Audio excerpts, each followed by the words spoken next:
we talked about engaging with nature.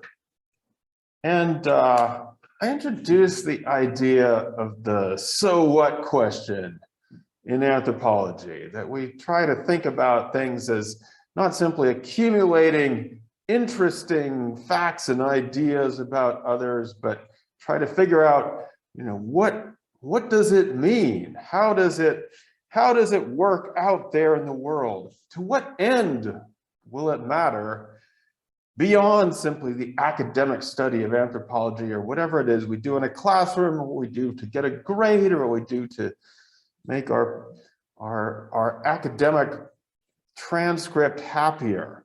Of course, introducing the so what question is always, it's always dangerous, because people might decide, aha, yes, so what? Screw this, man. This doesn't mean anything. I'm out of here. And maybe that's all right. You have to always be evaluating that in your life. You have to figure out if what you're doing has a so what to it. If it doesn't, then, well, you don't want to do anything sudden, but you might want to make some shifts in your life. We talk about this in relationship to that little section of Tim Ingold, the idea of the environmental issues, about how we can think about responsibility, and how anthropology might be able to show us other possibilities if we are able to take other people seriously. And so this is a so what question, which is one of those big out there in the world issues, a kind of thing about, okay, well, we do something in academic study or in anthropology or in research, but it potentially has this huge real world impact.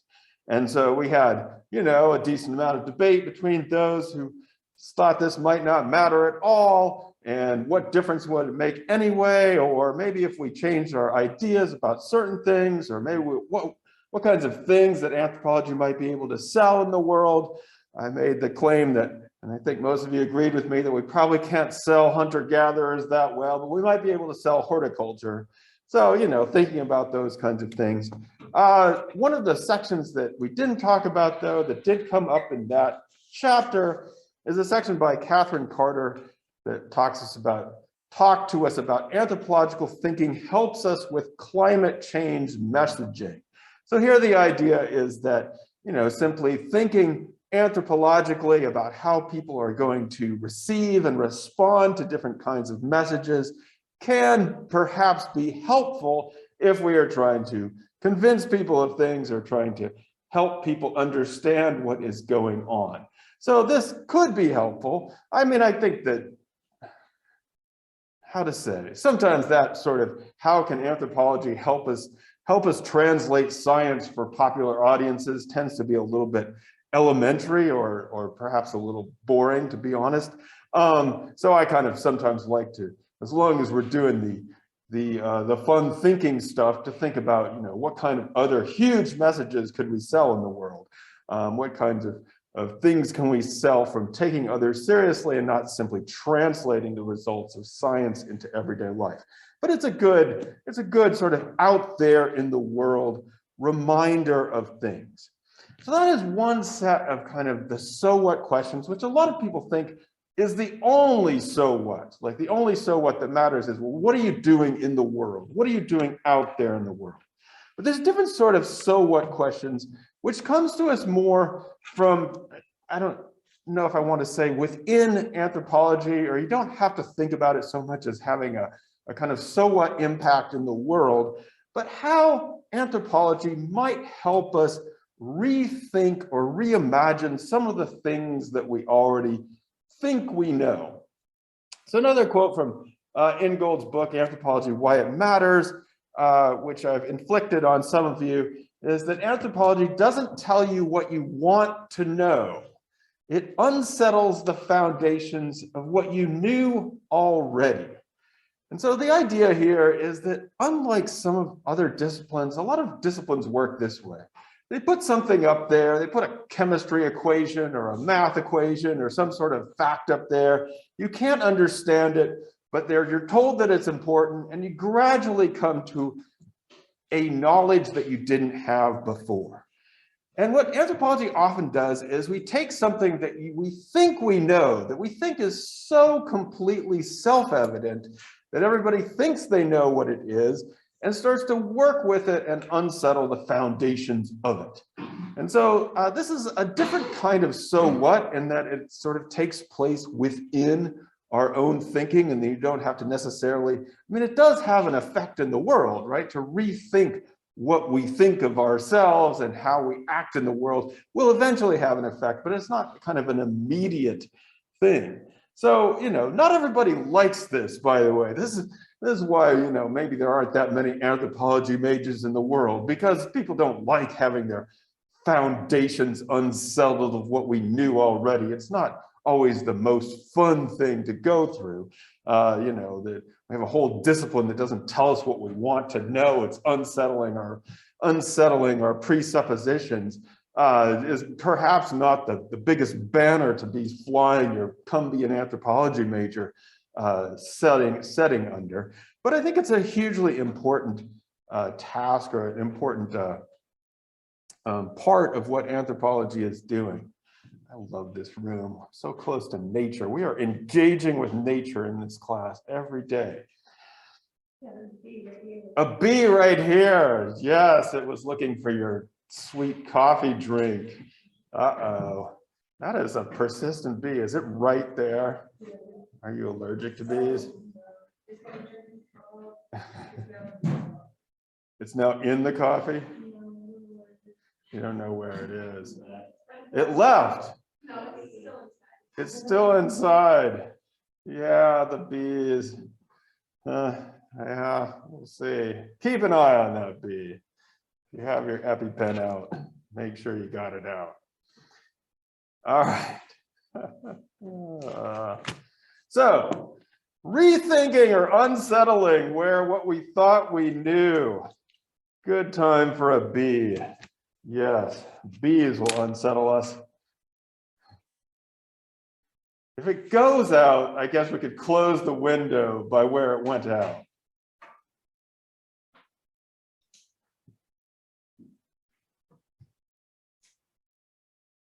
So, personhood, which should be, I guess we usually think that we know what a person is.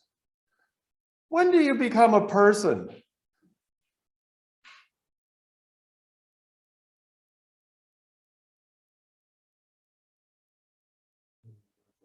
When you're born. Yeah, right? Hey, when you're born, you're a person, we hope, right? Yeah, that's what we think. When do you stop being a person? When you die, and you're done. That's it, right? And so we usually think of personhood as something that starts at birth, ends when you die, and is basically contained within our self, right? We think of ourselves as these people who were born, and we're a person, and where we do our thing, and we make our choices, and then we do our stuff, and then we die, but we think of ourselves as one bounded, autonomous individual. Where did we get these ideas, Connor? Where would you say these ideas came from, that we are a person that starts and then stops and then is one autonomous individual? Where did that come from? Where did we get those ideas?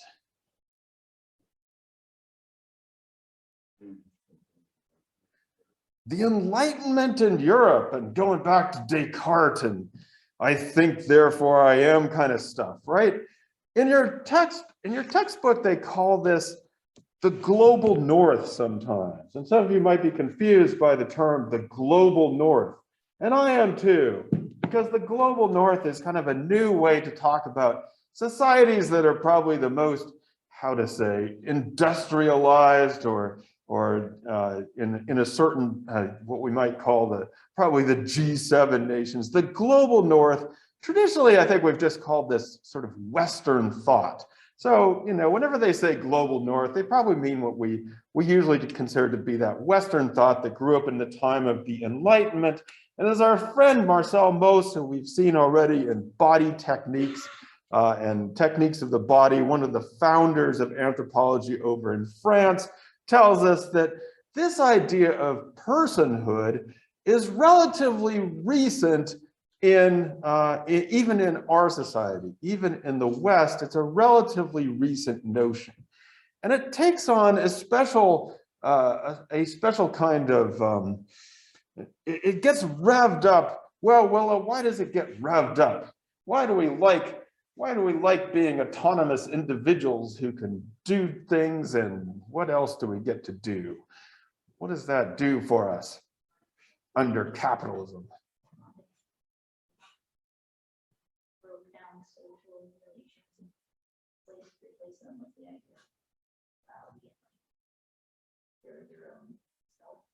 So the breakdown, the idea that in sort of the modern manifestation, it breaks the idea of being a social creature and gives us more of this autonomous individual creature, and is linked importantly to the idea of commodification, that we can make choices about what we buy and sell and exchange, and of course linked to the rise of a capitalist economy, which we've been talking about kind of in the background for a few classes now.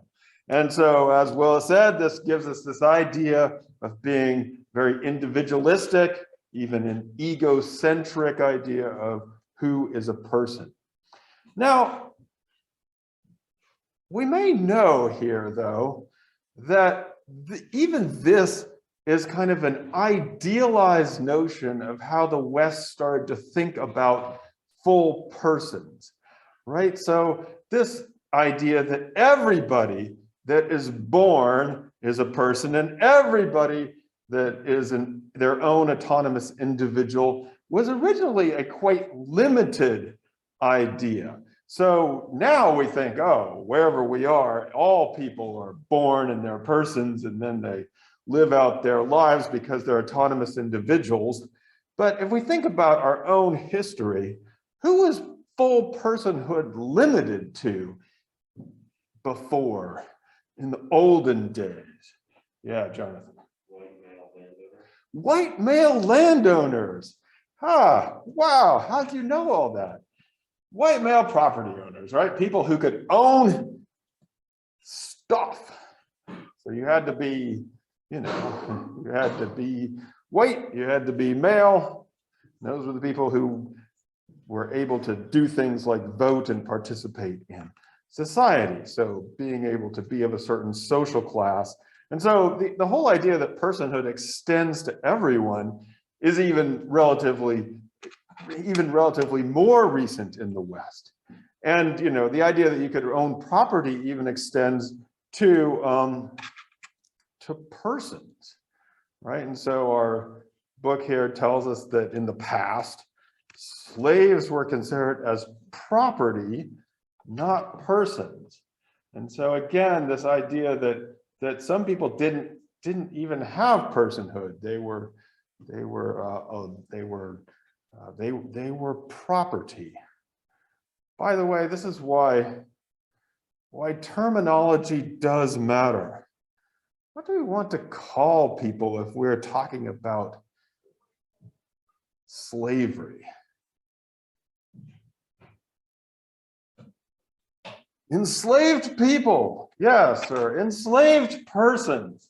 And I used to wonder, well, what difference does it make what terms we use? But it makes a huge difference, right? Because one is basically that the term or the word slave simply extends the idea that they're not people. And so enslavement is a condition that was put upon people who were people, persons who were persons, right? But put into a social condition. And so the battle for personhood and for full humanity and for full membership in a society is not exactly in the past, it's in the present. And part of that present is being able to describe the past in such a way that we start to think about these terms and these ideas that we've used to label other people. So yes, if we can, we want to say things, if we're able to, we want to adjust our terminology a little bit so that we can think again about carefully about who becomes a person. Actually, that's why I always try to say non-human animals because animals, well, we are animals. There's the human animal and there's the non-human animals. But in our textbook, we have a whole section, a whole wonderful section about our animals, our non-human animals persons from pages 217 to 220. Aaron, are they? That's a terrible question. What did you think, Aaron? What did you think of these ideas? Well, I basically wrote my comments about in philosophy, the definition of like a person is just something that has a mind and consciousness. So then animals would be considered people, the persons under that, but also so it's like robots and AI. So like the line is kind of like blurred. The line is blurred, and we don't know. I'm not going to do the robots and AI yet. I do agree that that is getting more and more interesting, but certainly the non-human animal, and in many different societies, different kinds of non-human animals are considered to be persons. Now, people get very confused by this. They say, oh, does that mean they make no distinction between humans and non-humans? And that is not true. They do understand the physical and social and all kinds of differences between them, but they would say things like, well, that is a different type of a person, that humans are a different type of a person. And so there's that great phrasing in there. Actually, it was great. So this person, Brian Morris, was working in Malawi, and he wanted to know, they refer to animals kind of like they're humans. And so they see humans and animals as kin. And so he wanted to know the difference was between baboons and humans, since baboons were referred to as if they were human. When he asked the question, he was told, Father, you have a gray beard and know a lot about our culture, but sometimes you speak as a child. Baboons have tails. And so what they were trying to say is, of course, they're different. They're different than humans. They're obviously physically and have different traits, but that doesn't mean they are not persons. And so, a lot of people, even in our own society, have talked about, the category of a legal person, if it should be extended onto different kinds of non-human animals, especially those that can recognize themselves in mirrors and things like that. But it's a pretty fascinating thing about being a different type of a person, and whether personhood extends, whether our own notion of personhood, which was given us which was helped out by Descartes and the Enlightenment, really applies or should apply even in our own society. So we could go through different things, and some of you did. I think, Matt, were you a Buddhist for a while? Hey, Matt's with us. Hey, Matt, you back there? No, he's gone. Okay, so the notion of Buddhism is also perhaps a different kind of being a person, right? So that, this sort of relational self, the reincarnated self, those kinds of ideas are also interesting. Right after Buddhism, there's a section that nobody talked about, but I kind of wanted to go into a little bit it's done on a Bolivian indigenous community. And the idea is that that personhood is kind of a process of development. And so you start out and you're not really a person yet, but you're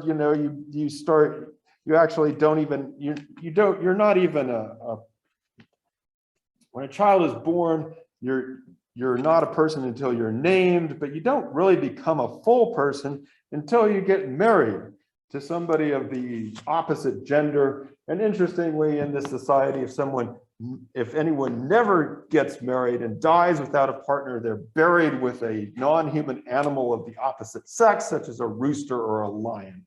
No, a rooster or a hen, excuse me. So, very interesting ideas about the duality of personhood and how you couldn't be a full person unless you have two people together, which we may not want to adopt for our own society, but quite interesting ideas about this. And then there's the idea of the Dividuals, which is referenced earlier on, but was probably most developed or most given to us by Marilyn Strathern's work on Melanesian personhood in a book that no one could understand called The Gender of the Gift.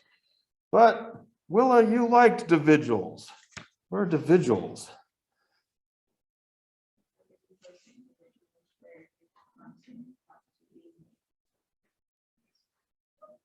Yeah, you're constantly being made through social relations and the relationship with others. So, you know, she introduced to us this idea of Dividuals, which is pretty fascinating and interesting stuff. So we have, boy, we've been touring through the societies of the world. Oh, nobody mentioned, but I really liked also the idea that Mauss had about the Zuni Pueblos who have a limited number of first names. So you only have a few first names around, and you kind of have a role in society, which you're going to discover by the first name that you are given.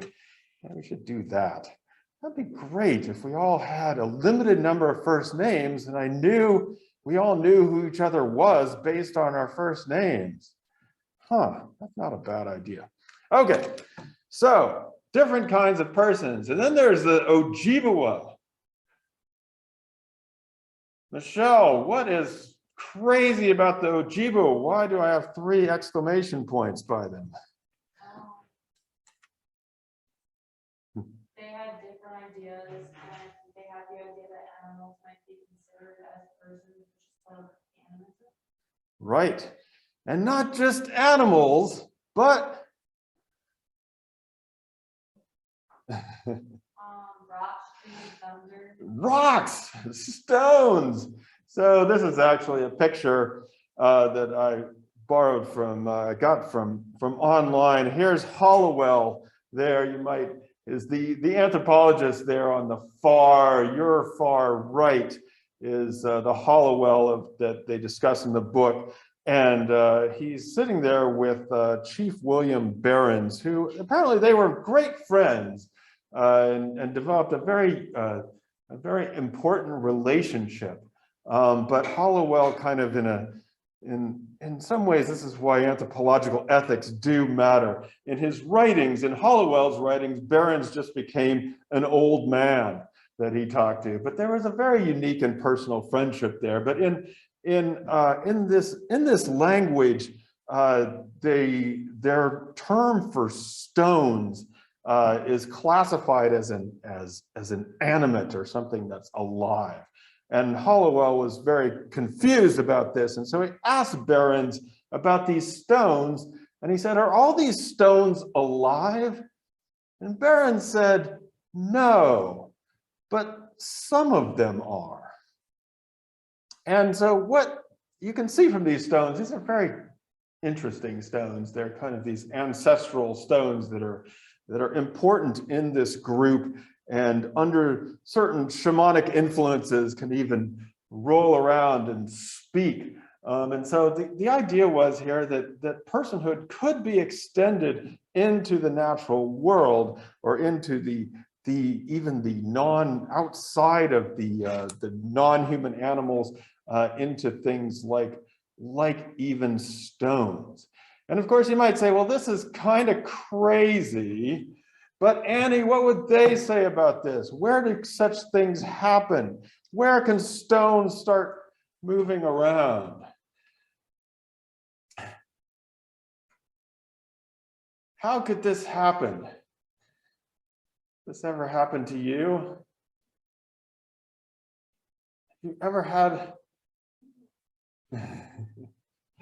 Have you ever had a dream about this? Because it happens, as you wrote, in dreams. It can happen in dreams. And that's something that the Ojibwa do not believe, that there is a firm distinction between our dreaming life and our normal life. So if something happens in a dream, it could be that this is actually in the reality of things. So, you know, very different ways of thinking about things. I rarely try to plug my own classes, but in the history of anthropological thought, next semester, if you want to read about, we're going to read some of the original original stuff on the perception of the environment, we're going back to what I consider to be a classic of Tim Ingold, where he talks about the Ojibwa in detail and their notions of non-human persons and non-human entities and how it challenges our ideas about ourselves and the environment. So if you're into that, we're going into that soon. And then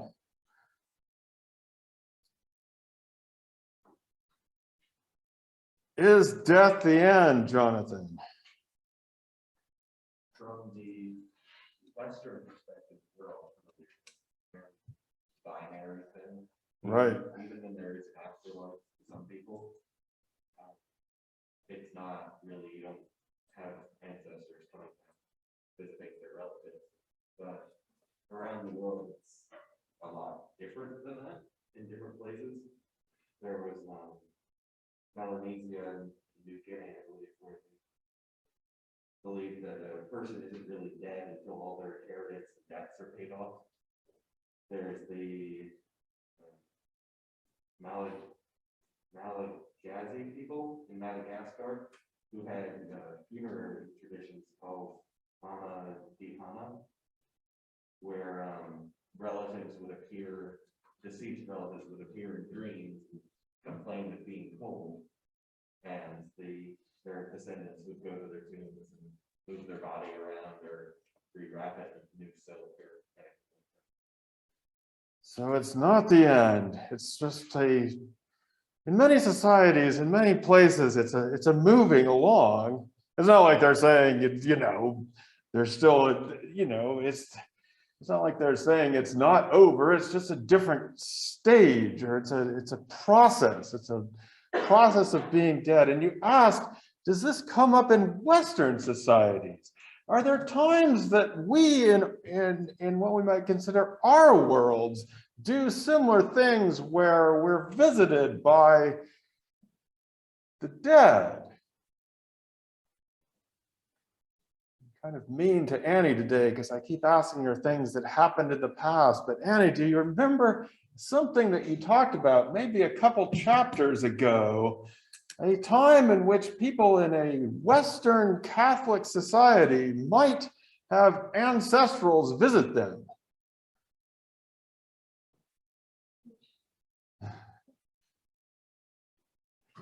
It's probably a long time ago. The Day of the Dead. Ah, yeah. So, which is, so you might consider, oh, well, that's just, that's just the indigenous tradition of Mexico. And some people say that, but it's also very Catholic. And so, I don't know. I think that even in our own society, we can often find this sort of more processual ideas or people who, even some people who consider themselves very strict about these things will have a dream, and one of their parents will visit them in the dream from beyond, and they'll take that very seriously. So I think we have this.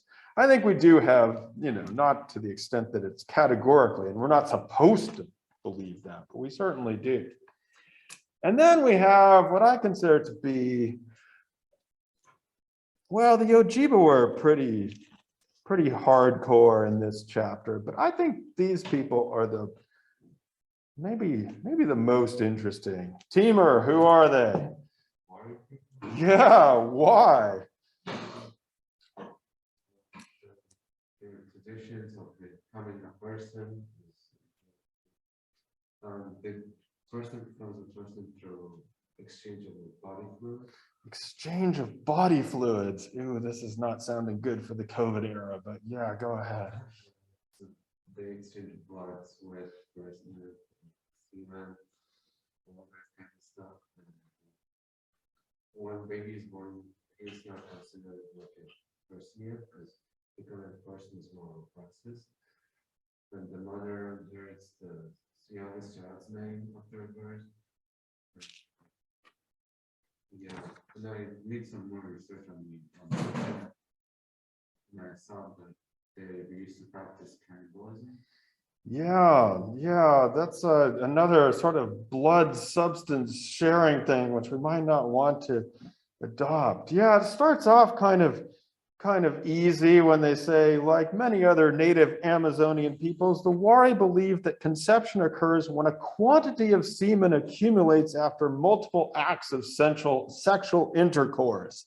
So like others, it's not that you just have a one and done thing. You have to kind of build it up over time, which seems, yeah, okay, you can, that sounds reasonable, right? I mean, maybe not scientific, but reasonable.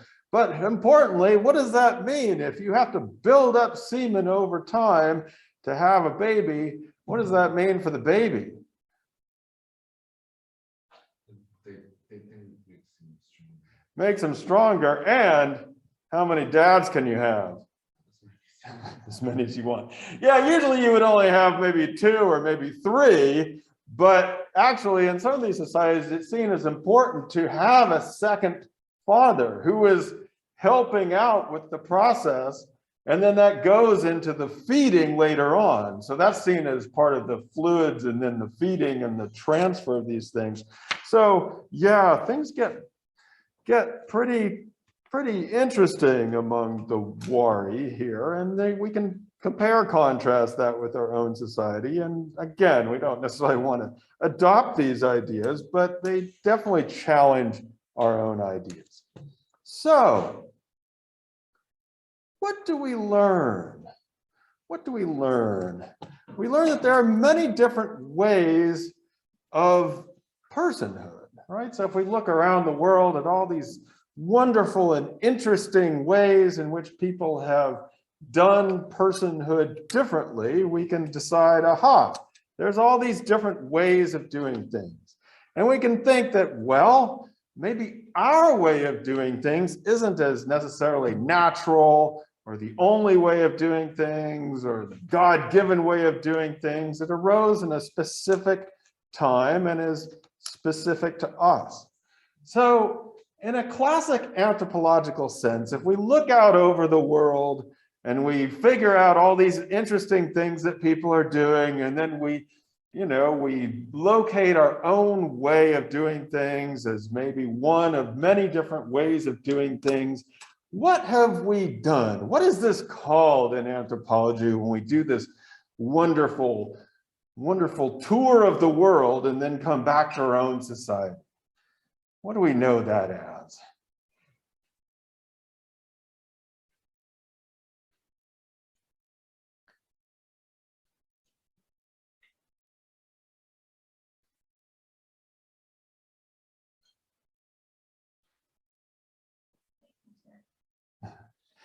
So here we've done this wonderful thing, or we've taken this idea of personhood, which we thought we understood and we thought we knew, and then we find out there's all kinds of different ways of doing it. And so then we come back to our own and we say, well, obviously it's not the only way of doing things. It's not the only possibility. There's all these other possibilities out there. What is that called in anthropology when we go through that tour of the world and come back to ourselves and say, cultural relativism, right? Yeah, this is our classic tour, right? Or hopefully, I don't know if I always want to say cultural relativism because it gives the idea that it's all relative and it doesn't matter. But at least I do want to impress upon us that we don't want to be ethnocentric or thinking that our way is the only way.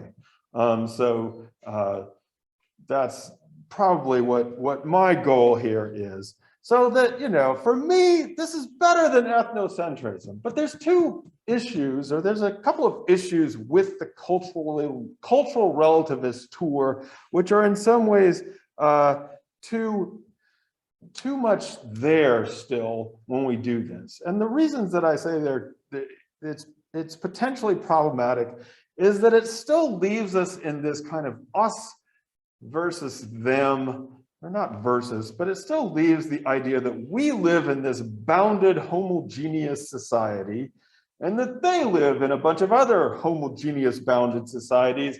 And isn't it fun to compare? And we're weird to them and they're weird to us, but we maintain our us-them boundaries. And the other thing that it potentially does is it leaves open the idea that, oh, everything that they do and everything that we do is because of our culture, and it brings back a kind of cultural determinism, or it opens the possibility of a cultural determinism. So it's just like, oh yeah, well, you know, yeah, they believe in multiple fathers because that's their culture, and you know, that's not good for the world because we can't have that around. So so they're not going to make it in today's world. You know, I mean, that's probably a little bit harsh, but basically cultural determinism can become very much like the ideas of racial determinism or biological determinism, which people were trying to get away from. So, like I said, I think this is a good process, but we have to do a little bit more or a little bit different. One of those things that we have to do is realize that all societies are going to have a degree of heterogeneity. That means no society is completely homogeneous in that they have like one idea of being a person or being an individual. And so the web page that I gave you, I chose this book, which is called American Individualisms: Child Rearing and Social Class in 3 Neighborhoods. And so here's an anthropologist who goes into different places in the United States and does an analysis and comes out with the idea that like there's not just one form of individualism. So there's a diversity of ideas within our society. Or we're talking about with Western ideas about death, that it isn't necessarily as clear cut as we might think. So oftentimes it's easy to see that there's a diversity of ideas within our society, but it's also important to understand that that happens in other societies too. And so what Kusoro argues is that in any society or in many societies, personhood isn't simply necessarily one or the other. It isn't individual or social, but it might be a continuum from individualism to sociocentric expressions of the self that kind of varies over time. It suddenly strikes me that the whole idea of personhood and how our social obligations to others are definitely being revved up and challenged by what we're going through right now. So, you know, why should I have to wear a mask? Why should I have to be vaccinated? That's my choice. So individual versus social notions of personhood. And importantly, at the end of the chapter, your authors say that there can be more variation within a society than between societies in terms of what constitutes a person. So we always have to be careful about trying to document within our own society and within other societies the range of possibilities within those societies, and not assuming that other people are kind of stuck in a homogeneous place. The other thing we have to think about always is relationships of power and inequality. So this is one of the questions that Aaron had, which is that, okay, we have all these different notions of being a person. Like, how do, you know, does everybody just get to have their own notion of a person, or just like let it be? And the answer is no, right? Because certain ideas about being a person surge to the fore, and then they get imposed upon other people. So, you know, like I said, we're seeing this play out in our own country, where in certain states, ideas about, okay, you know, you can't make people do anything. You can't mandate people to wear a mask, or you can't mandate people to get vaccinated. You know, these ideas are being either imposed in either direction. So who has the power, authority, is able to make those ideas possible and transmitted? And this happens between societies. So we often talk about power relationships, say, of the colonialism, and how much different ideas from the West were imposed upon and how much those ideas destroyed in other societies. But it also happens within a society. It might be a relationship of social class or a political relationship in which some ideas about how to speak, how to write, how to do things in life are imposed upon or privileged over other ideas. And there's, you know, one of the key ways in which that happens is through the role of the state, or the role of government in our lives. Liz, you talked about this a little bit. What is the role of the state? What happens here? In this section, they talk about how the difference between people and city. For example, by abortion, some people think that personhood starts at fertilization, and they have their right. States prevents stuff like abortion or other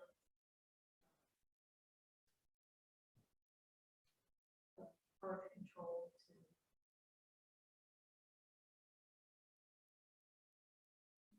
Yeah, I mean, absolutely.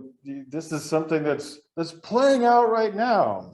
Another state is playing out in our own society, for example, in the state of Texas, right? So when do we define personhood? And who gets to enforce that?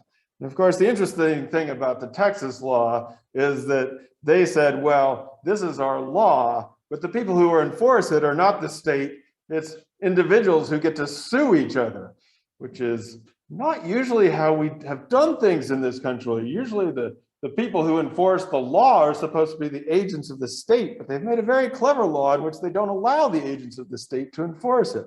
But the question here, or the issue here, is, you know, the role of a state or a government in defining when and where and how personhood begins, ends, what it should be considered, is going to have different power and inequality effects across a particular society. So then there's also the idea of history, which is, you know, where and how do ideas about personhood come from? Go back to Mauss and the idea that our own ideas about personhood are relatively recent and they've been changing over time. But how do they change? And oftentimes cultural analysis, or the classic idea of cultural analysis, it's difficult to figure out how an idea would change, because if it's functioning within a cultural whole, why would anyone change that? But obviously societies, cultures are changing all the time. And so, you know, historical analysis can tell us what other possibilities were there, what came to be important in terms of these ideas, and what things might be possible, what other kinds of things might have been or might be possible. Then there's the idea of interconnection, and I talked about the problem of falling into the idea of us and them, because as we know from observing human societies, people are always borrowing from each other, and they may not take things exactly the way that they were used in a different society, but they might borrow and appropriate them for their own society and take up different ideas about being a person. And so when we talk about things like globalization or even colonialism, there were people in those societies who actually latched on to some of those ideas and put them forward. And so we know from all that we know about human beings that humans like to move around a lot, and we trade with each other, and we like to get mixed up with each other in all kinds of various ways and swap fluids around, and we proliferate human difference. So what we see, what does this all add up to? This is my shorthand map for being, for the so what of being in anthropology. So I would say that if you are confronted by an ethnocentric idea in your own self or someone else, you have to first test for ethnocentrism, and if possible, reduce your ethnocentrism. That's probably a good idea. I say if possible because sometimes people are not going to change their minds. You don't need to spend that much time. You just have to walk away. So that's your first step. But see, most of you are in an anthropology class. You already want to reduce your ethnocentrism. So that's not a problem because here you are. You're having fun. You're here. We're having an anthropology class. So that's your first step. And then your second, your other steps are to think about difference within a society or heterogeneity. Think about history. Think about interconnection. Think about power. And then you'll be ready to go out there in the world and negotiate the complexities of all these issues, like all the things that I really don't want to talk about that much, like abortion laws and mandates and all those things, but you'll be ready to do that. You'll be ready to understand where people are coming from in different ways, and you'll understand all these things. I used to have a very good abbreviation for this, which is that you could be HIP, which you could do history, interconnection, and power. But now that I've had to throw in heterogeneity, my abbreviation is not so good. It could be HHIP. So if you could do this as a flow chart or help me out and to kind of distill all this into a lesson that you can take with you in a note card or something, that'd be great. That'd be a great paper.